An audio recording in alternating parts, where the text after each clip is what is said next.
प्रवीणजी पण आहेत, अतुलजी, चर्चा करतोय आणि त्यांची प्रतिक्रिया घेऊ. मला त्यातल्या त्यात बरं वाटलं की आत्मपरीक्षण करणार बोललेत लोंढे साहेब, कारण ते ऐकायला तयार होत नाहीत.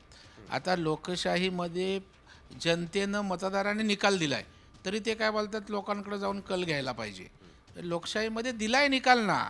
बरं, तुम्ही आता ह्या सगळ्या गोष्टी सांगितल्यात, हे प्रचाराचे मुद्दे होते. ह्या सगळे मुद्दे घेऊन आपण लोकांसमोर गेलात ना. लोकांचा आपल्यावर विश्वास अजिबात बसला नाही. आपली अविश्वास लोकांच्या मनामध्ये आपल्याविषयी काय आहे त्याचं आत्मपरीक्षण करा. आम्ही लोकसभेत पराभव झाल्यानंतर तो समजून घेऊन आम्ही ड्रॉबॅक दूर केले ना. तुम्ही त्याच्यातनं बाहेरच येत नाही. आता तुम्ही सांगताय शेतकऱ्यांचं कांदा, सोयाबीन असेल, त्या ठिकाणचा कापूस असेल, हे विषय आम्ही प्राधान्याने त्या ठिकाणी सोडवलं. आपल्याला कल्पना आहे की कांद्याची निर्यात बंदी आम्ही मागे घेतली. आपण त्या ठिकाणी MSCच्या वर त्या ठिकाणी भावांतर योजनासुद्धा आम्ही आणली.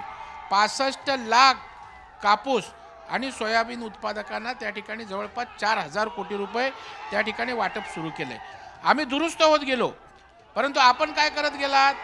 आपण अजूनही तेच गद्दार, खोके, व्यक्तिगत टीका, हेच विषय प्रचाराचे मुद्दे घेऊन अजूनही प्रचार संपला हो, निकाल लागला.